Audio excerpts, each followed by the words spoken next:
Welcome to the GCV Weekly Briefing Podcast, where we break down key financial and economic developments shaping the landscape for investors, businesses, and policymakers. I'm Matthew, and this week we'll be unpacking four major stories.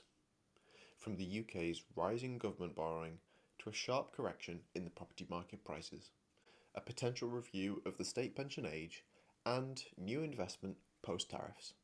There's a lot to cover this week, so let's get started. We begin with news that Labour is launching a full review of the UK state pension framework, one that could see the pension age rise earlier than expected.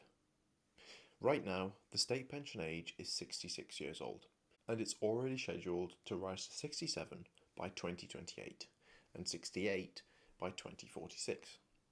But under the new Work and Pensions Secretary, Liz Kendall, a fresh commission is being formed to look at speeding up that timeframe. That could impact millions, which could impact millions of people heading towards retirement. Official stats show that around 800,000 people reach pension age each and every year. If the age were raised sooner, somewhere between 5 and 6 million people could be directly affected. Kendall acknowledged how difficult this could be, especially given a rise in long-term health conditions among working-age adults and the increasing burden of informal caregiving. In her words, society hasn't caught up with the reality of longer lives, multiple responsibilities, and stretched incomes. Also warned of a growing tsunami of pensioner poverty, which is driven in large by the housing crisis and lack of savings. Many younger workers are spending so much on rent that there's nothing left to put away from retirement, and that's exactly the problem.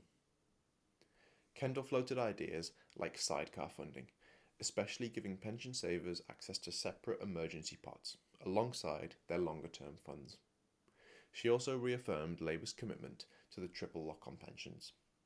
But some economists argue that keeping the triple lock in place is becoming harder to justify financially. She didn't hold back on what's driving the issue. In her words, "My big worry is that so many younger people have not got a hope in hell at the moment of getting onto the housing ladder. That is what's driving this sort of tsunami of pension poverty." A separate task force will also look at the wider barriers to pension saving. Early signs suggest the party is treating this as a long-term planning challenge and not just a headline tweak. Next, to the UK property market, where average asking prices have seen the steepest July drop in over 20 years. According to Rightmove, asking prices fell by 1.2% in July. That's nearly £5,000 drop on average. In London, especially inner London, the falls were even steeper, 2.1% down month on month. This looks like a price correction in action. Sellers are having to reset expectations as buyers become more cautious, and as a flood of listings gives buyers much more choice. Despite the falling prices, the market is still very busy. Sales agreed upon are up 5% compared to this time last year, and buyer inquiries are up 6%. So buyers are clearly active, but only when pricing makes sense. Colleen Babcock from Rightmove summed it up well when she said, "The decade-high level of buyer choice means that discerning buyers can quickly spot when a home looks overpriced compared to many others that may be available in their area." It's also worth noting that affordability is slowly improving. Wages are rising and mortgage rates have eased slightly, which is helping some buyers re-enter the market. That said, Rightmove has revised its 2025 forecast for house price growth down from 4% to 2%. They cite high stock levels and continued competition between sellers. Moving on now to public finances, where UK government borrowing surged in June to £20.7 billion. That's £6.6 billion more than the same month last year, and that's significantly higher than the OBR's forecast of £17.1 billion. Most of that increase was driven by debt interest payments, which have more than doubled from £8 billion to £16.4 billion. This puts additional pressure on Chancellor Rachel Reeves as she prepares for the autumn budget. The government's goal is still to fund day-to-day spending from tax revenue by 2029 to 2030, but that target is looking increasingly difficult to meet.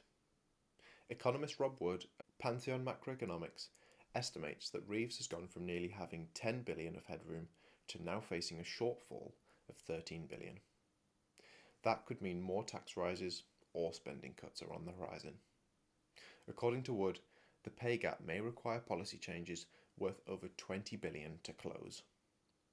Tory MPs have already been quick to criticise Labour's position. Andrew Griffith called the figures shocking and demanded immediate spending restraint.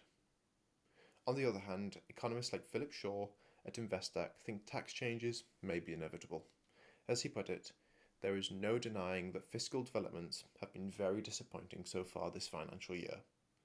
Rachel Reeves will almost certainly be investing potential revenue-raising measures. Finally, across the Atlantic, a major shift is underway in the pharmaceutical sector. I don't need to go there actually. This move is part of a broader response to growing pressure from US policymakers, particularly Donald Trump, to bring more drug protection back on shore. AstraZeneca's CEO announced the plans in Washington. It includes a new manufacturing facility in Virginia and expansions across 5 other states, from Maryland to Texas. AstraZeneca wants to generate $80 billion in annual revenue by 2030, half of it from the US, up from 40% today. But it's not just about growth. The company is also reacting to policy risk.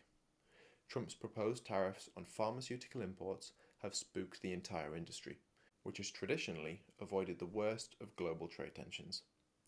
CEO Pascal Soriot also argued that America has carried too much of the global R&D burden.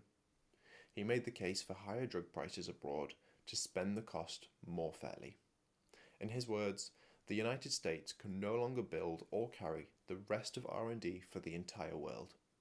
Drug prices need to rise elsewhere and equalise with other countries, effectively contributing to more research and development costs. COVID-19 and broader supply chain disruptions have already exposed vulnerabilities in this industry. This shift to US-based manufacturing is about controlling risk as much as possible. This week's updates show just how much pressure is building at the moment, on government budgets, on personal finances, and across global supply chains. The sharp rise in UK borrowing raises real questions about what Labour will do next. At the same time, the early review of state pension age suggests a more long-term rethink of how the country manages retirement and welfare.